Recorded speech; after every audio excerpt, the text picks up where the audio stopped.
Филмът оригинално е озвучен с гласовете на Уди Алън, Дана Хърт, Ан Бакрофт, Джейн Къртин, Дани Гловър, Джимми Хепман, Дженифър Лопес, Джон Махони, Пол Мазурски, Грант Шон, Силвестър Сталоне, Шарон Стоун и Кристофър Локън. Цял живот живях и работих в големия град. Което, като се замисля сега, малият проблем, тъй като винаги се чувствам неудобно сред толкова. Сериозно, страхувам се от затворени пространства. Те винаги ме карат да се чувствам като в капан. И се повтарям, че там някъде трябва да има нещо по-добро, но може би мисля прекалено. Вероятно, всичко се дължи на факта, че имах много тревожно детство. Майка ми никога нямаше време за мен. Когато си средно дете в семейство от 5 милиона, никой не ти обръща внимание, просто не е възможно. Винаги съм имал проблем с изоставянето и това ме мъчи. Баща ми на практика беше търг и просто отлетя, когато бях само ларва. Работата ми дори не искам да започвам, защото наистина се дразня. Аз не съм създаден за работник. Сега ще ти обясня. Чувствам се физически неадекватен. През целия си живот не успях да вдигна повече от 10 пъти колкото теглото ми. И като се замисля, да се робиш в стая изобщо не е моята идея за добра кариера. Плюс цялата пява с суперорганизмите, това не мога да го разбера. Опитвам се, но не разбирам. Тоест, как така? Трябва да правя всичко за компанията? Моите нужди? Аз? Затова трябва да вярвам, че някъде има място по-добро от тук. Иначе ще се свия в козата на ларва и ще ревна. Системата ме кара да се чувствам незначителен. Отлично. Направи истински пробив, така ли? Ти си незначителен. Така ли?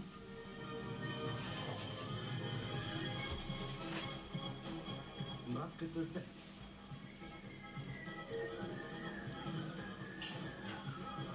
Приземене етаж. Да работи.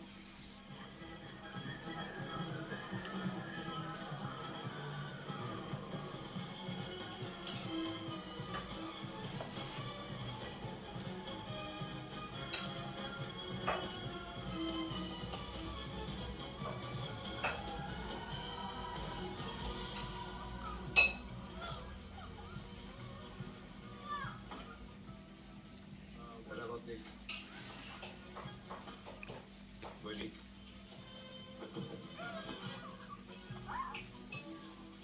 Работник.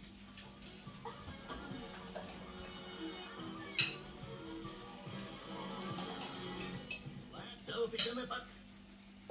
Държиш здраво. Замахваме силно. Гърбът изправен. Концентрация.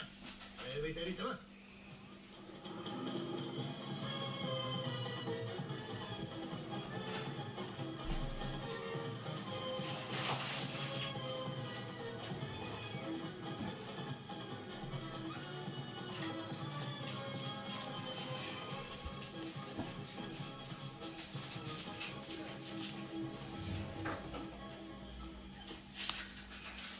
Добре, трябва да остана позитивен, да имам добро отношение, макар да съм незначителен. Аз съм незначителен, но пък с отношение. Извинявай си. Те видя. Чудесно, така. Вече се получава. Толкова съм незначителен, че съм видим. Сега разбираш. Все пак. Не става дума за теб, а за нас. За екипа. Става дума за това. Гигантска дупка в земята. Кажи, народе, добре ли сме? Да, супер. От R1734 до Z7829 вие сте разрушителната топка. Дадено? Супер. Дадено. Да, време за люлеене. Самати? Супер ми е сега. Първи топката. Това е най-важното. Запомни го. Трябва да си е едно с топката. Ще престанеш ли вече? Боже, аз си обичам работата. А ти? Мислиш прекалено. Хайде, Зи, помогни ми да построим по-голяма и по-добра колония. И за Бога, опитай се да бъдеш доволен. Добре? Защо го казваш? Как е възможно да съм недоволен, щом съм част от строителното оборудване? Добре, работници,